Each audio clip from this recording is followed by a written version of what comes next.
एक अगर बल भी बख्शा तो ये कृपा है, और कैसे एक अपने अंदर कर्ता भाव लाते ही ये अहंकार मन में जन्म ले लेता है, और फिर अहंकार के आते ही ये सीरीज ऑफ थॉट्स या ऐसे भाव आने लग जाते हैं कि जहाँ हम खुद ही अपने आप को सबसे श्रेष्ठ ऐसा मानना शुरू कर देते हैं कि हमसे ज़्यादा अच्छा कोई सोच नहीं सकता, ये कार्य तो हमसे ज़्यादा कोई अच्छा नहीं कर सकता, ये चीज़ जो एक कोई दिक्कत थी कितनी जल्दी इतनी कुछ ही देर में इस प्रॉब्लम का सल्यूशन मेरी बुद्धि ने निकाल दिया। तो ऐसे अनेक भाव, चाहे वो सूक्ष्म रूप से या फिर कोई बड़ी बात से, ये फिर मन में उतरते रहते हैं। और बात वही कि ये जो आत्म मंथन शब्द पिछले 2 दिनों से, या वो थीम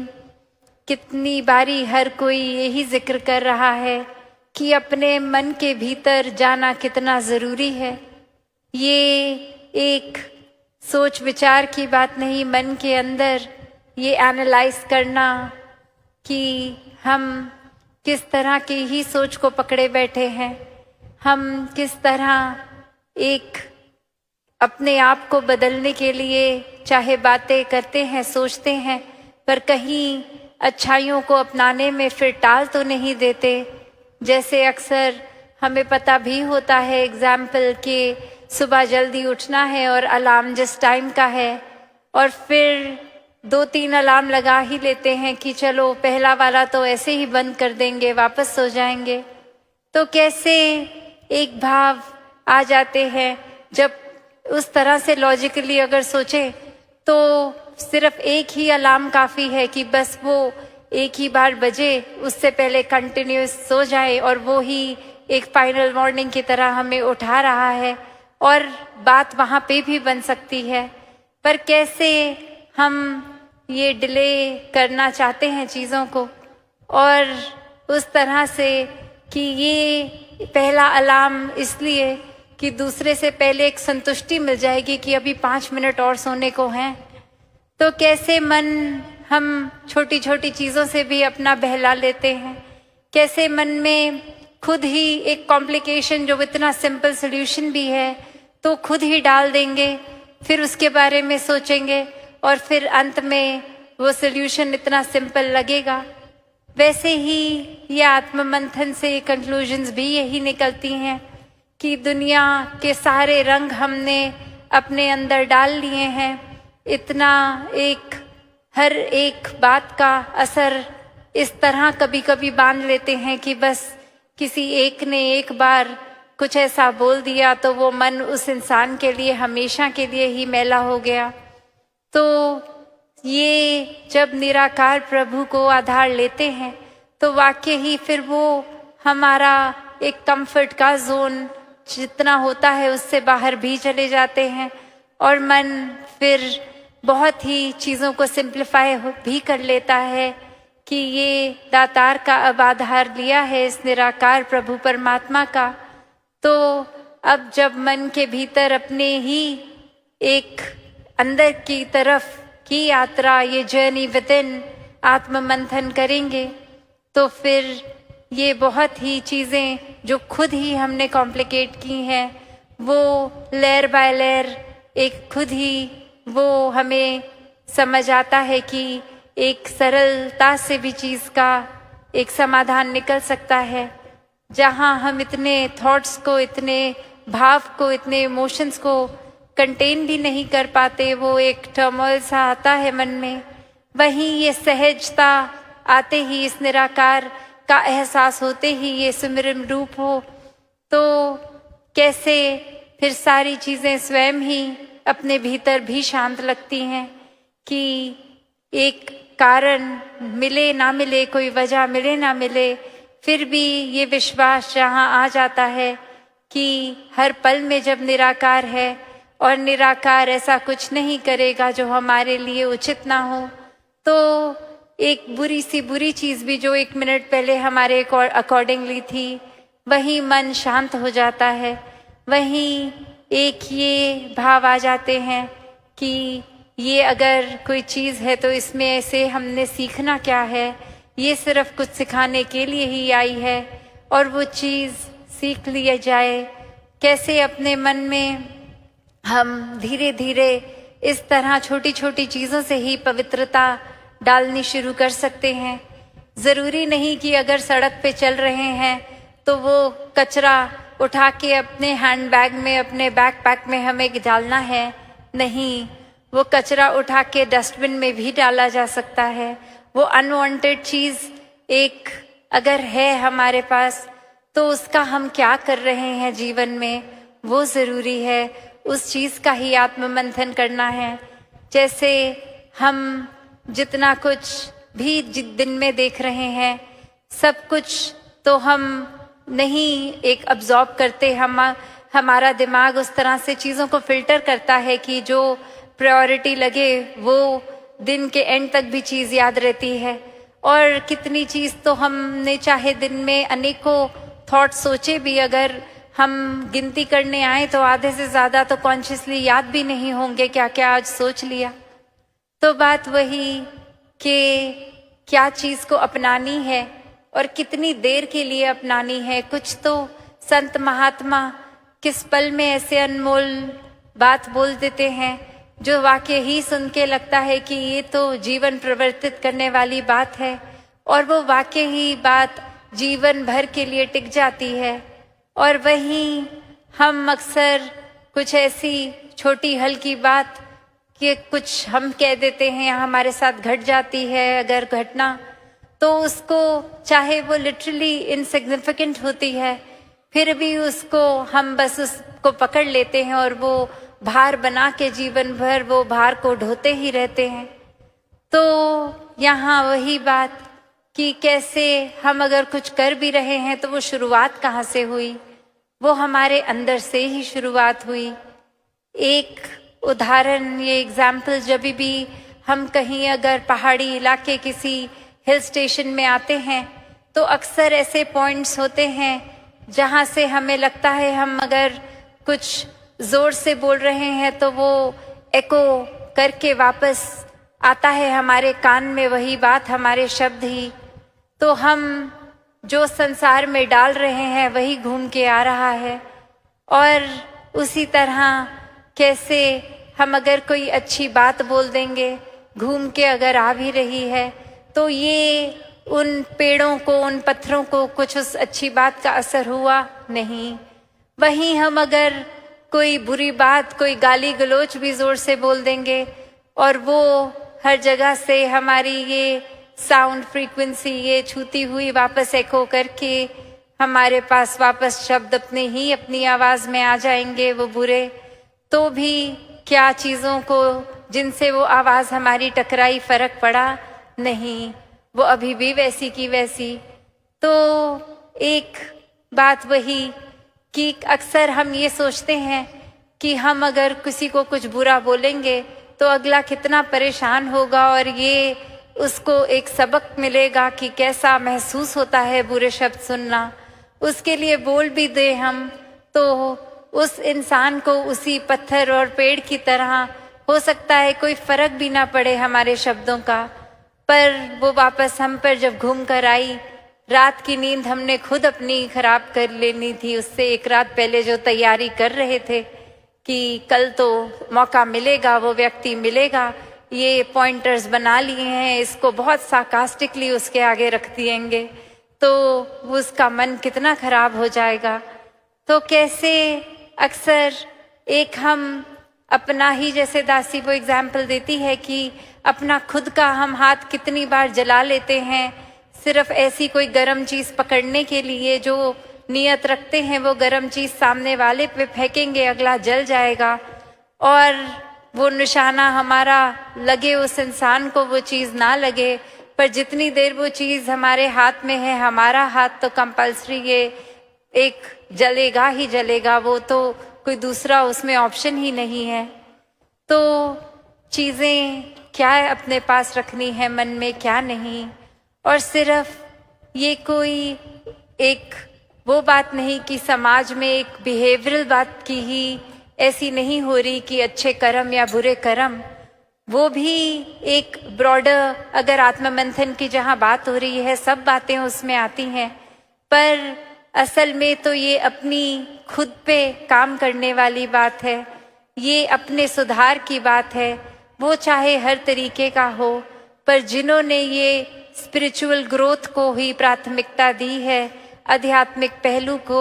अपने अंदर इतना आत्ममंथन करके पक्का कर लिया, ये प्रभु परमात्मा से अपना नाता और गहरा जोड़ लिया, तो अक्सर हम खुद ये महसूस भी करते हैं कि जब भी हम ऐसे फील करते हैं कि हम स्पिरिचुअली ग्रो कर रहे हैं, तो बाकी सोशल पहलू, बिहेवियरल पहलू, संसार के अपने व्यवहार, अपने सामाजिक रिश्ते सब खुद ब खुद बेहतर हो जाता है, क्योंकि मन हमारा एक टिक रहा है सही जगह। वो एक पॉजिटिविटी की शुरुआत होते हुए वो हर पहलू में जीवन के फिर एक रिपल इफेक्ट से पहुंचती है। तो मन ही हमारा अशांत हो तो वो अशांत हम खुद भी अंदर से महसूस करेंगे अशांति। और हम एक जिस तरह एग्जाम्पल दासी ने ये दिया कि जो शब्द बोलेंगे, अगर हम कुछ इरिटेट होके, एक चिड़चिड़ होके शब्द ऐसे बोलेंगे, तो वो एक अंदर की स्थिति ही बाहर आई है और वही हम पहुंचाएंगे और वही वापस मन को तंग करेंगे शब्द हमारे अपने खुद के हमें भी। तो ये अंदर ही इस तरह परमात्मा को एक हमेशा के लिए अगर धारण कर लें 24 घंटे के लिए, तो फिर वाकई ही इस एहसास में कि ये परमात्मा की जीवन में मौजूदगी है, ये परमात्मा तो हर समय ही अंग संग है, सिर्फ हम ही इससे दूर होते हैं। वो पल जब ये हमेशा आंखों के सामने होने के बावजूद भी हम ही अपनी आंखें इससे चुरा लें, तो ये फैक्चुअली परमात्मा को तो फर्क नहीं पड़ेगा कि हम इसको देख रहे हैं कि नहीं। ये तो हमारी ही बेहतरी के लिए है कि हम वाकई ही अपना सुधार तब तक ही कर पाएंगे जब जब परमात्मा को मन में एक पक्की तरह विराजित कर लें। तो एक भाव यही हर किसी का रहता है और पिछले 2 दिनों और आगे आने वाले दिनों में भी यही भाव आत्ममंथन का, जो ये एक एक्टिविटी की बात नहीं हो रही, एक इंटेलेक्ट की बात नहीं हो रही, पर ये वही बात कि कैसे चाहे हम अब गुणों को छोड़ें, गुणों को अपनाएं, एक अपना विश्वास किस तरह परमात्मा पे कायम रखें, क्या चीज़ों को एक नज़रअंदाज कर दें, किस चीज़ों को एक पक्का मन में बांधें, ऐसे अनगिनत पहलू ये सब फिर निराकार के ऊपर आधारित हैं। तो स्पिरिचुअल ग्रोथ तो होगी ही, साथ में पल पल हम एक उस पहलू को भी अपने मानवीयता जो होती है, एक ह्यूमन वैल्यूज़ की बात होती है, दैवीय गुण, वो भी और जीवन में मजबूत होते हुए सभी पहलू हमारे एक हमको ही एक हमारी ही बेटरमेंट के लिए है, हमारा ही सुधार हो रहा है। और ये सुधार सिर्फ इसलिए नहीं कि कोई दिखाने के लिए किसी को, ये तो उतना ही सुधार हम एकांत में अपने कमरे में अकेले बैठे भी तो भी, या फिर 50,000 लोगों के बीच में बैठे तो भी। तो बात यही कि जहाँ सुधार की बात है वहाँ एक आत्ममंथन जरूरी है, वरना तो ऐसे भी व्यक्ति हैं संसार में कि जिनका खुद को तो ये रियलाइज करना बहुत दूर की बात कि किसी को चोट पहुंचाई है, अगर कोई बोल भी दे तो उल्टा उसी इंसान को और क्रोधित होकर जवाब देते हैं। तो ऐसे बात, ऐसे भाव भक्तों संतों के नहीं होते, ये तो हमेशा क्षमाशील ही रहते हैं। एक गलती हो ना हो, एक भाव मन में यही आता है कि सुधार अपना हमेशा हो। अगर किसी ने पॉइंट आउट की है कोई कमी, तो एक हमारा ही भला किया है उस व्यक्ति ने, ताकि हम और बेटर हो सकें।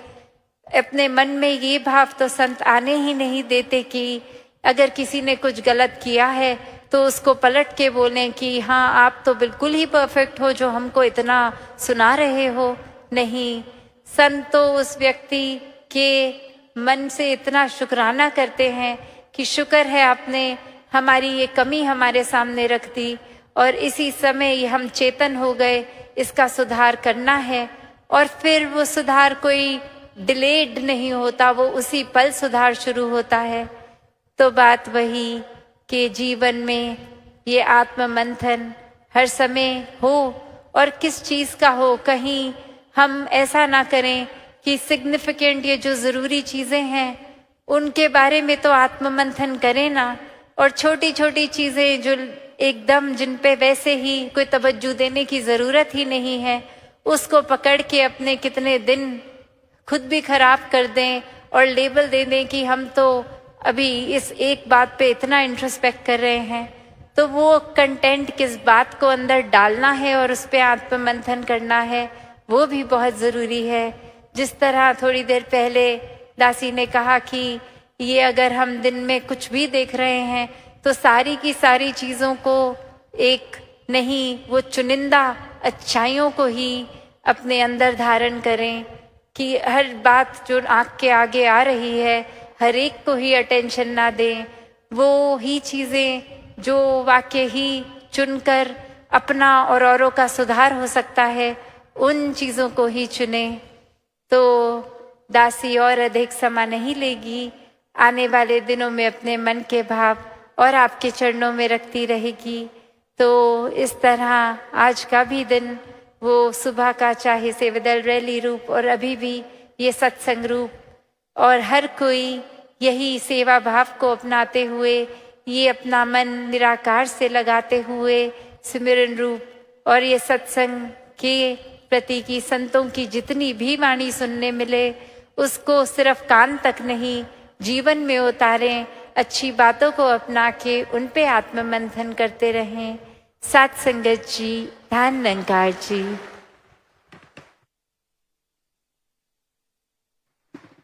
सतगुरु माता सुदीक्षा सविंदर हरदेव जी महाराज की जय। सभी इसी प्रकार बैठे रहें और जो धुनी के लिए अभी महात्मा आपके समक्ष आकर इस रूप में भी धुनी एक भक्ति का एक कड़ी, सत्संग की एक कड़ी जो अपने मुर्शिद के समक्ष बैठकर यहाँ पर हम अपनी भक्ति को और परिपक्व और मजबूत बनाने की प्रार्थना करते हैं। ये धुनी भी सत्संग का एक अभिन्न अंग है। तो सभी मिलजुल कर इस धुनी में अपने आप को शामिल करें और जैसे प्रार्थना की, कल 1 बजे से ये सत्संग कार्यक्रम आरंभ होगा तो आप उसी समय अनुसार इस पंडाल में पहुंचेंगे ताकि सत्संगत की शोभा भी बढ़े और हम सतगुरु के आशीर्वाद प्राप्त कर पाएं। ज्ञान कक्ष जैसे प्रार्थना की, सुबह 5 बजे से ही ये महात्मा सेवा के लिए हाजिर होते हैं। तो जो भी श्रद्धालु यहाँ पर आए हों, जिनको हम प्रेरणा देकर लाए हैं, आप ज़रूर इस ब्रह्म ज्ञान को प्राप्त करें जो कि जीवन की एक ऐसी आधार है, एक ऐसा केंद्र है जिसके बाद ये सारी वैल्यूज़ जीवन में आनी शुरू होती हैं। चाहे हम इसको एकत्व कहें, हम इसको विस्तार कहें, हम प्रेम भाव कहें, सहनशीलता कहें, सुकून कहें, ये सारे वरदान सतगुरु के जीवन में स्वतः आने शुरू हो जाते हैं यदि नाता इस पार ब्रह्म के साथ जुड़ा रहता है। तो ये महात्मा मिलजुल कर धुनी में आशीर्वाद प्राप्त करें। प्रेम से कहिए धन निरंकार।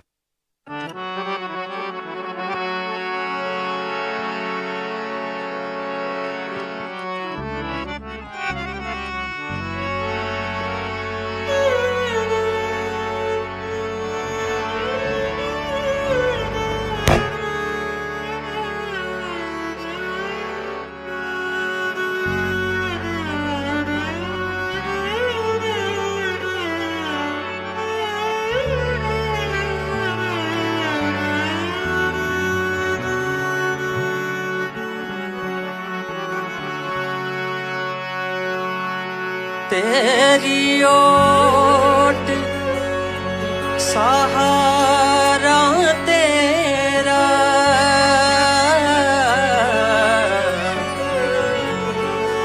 तन मन घोर घुमावा, कहे अवतार तेरे ही दाता, मैं दिन राती गुण गावा, कहे अवतार तेरे ही दाता, दिन राती गुण गावा, तू ही निरंकार, एक तू ही निरंकार, तू ही निरंकार, एक तू ही निरंकार, मैं हाँ सदा बुलनहार, मैं हाँ सदा बुलनहार, तू है दाता बख्शनहार, तू है दाता बख्शनहार, मेरे अवगुण ना जीता, मेरे अवगुण ना जीता, तू ही निरंकार, एक तू ही निरंकार, तू ही निरंकार, एक तू ही निरंकार, तेरा रूप है ये संसार, तेरा रूप है ये संसार, सबदा भला करो करतार, सबदा भला करो करतार, मेरी मांगे है ये दाता, मेरी मांगे है ये दाता, तू ही निरंकार, एक तू ही निरंकार, तू ही निरंकार, एक तू ही निरंकार, मेरा डोले ना एतबार, मेरा डोले ना एतबार, बख्शो शरदा भक्ति प्यार, बख्शो शरदा भक्ति प्यार, करा मैं संता दा सत्कार, करा मैं संता दा सत्कार, तू ही निरंकार, एक तू ही निरंकार, तू ही निरंकार, एक तू ही निरंकार, तू ही निरंकार, तू ही निरंकार। सतगुरु माता सुदीक्षा सविंदर हरिदेव जी महाराज की जय, निरंकारी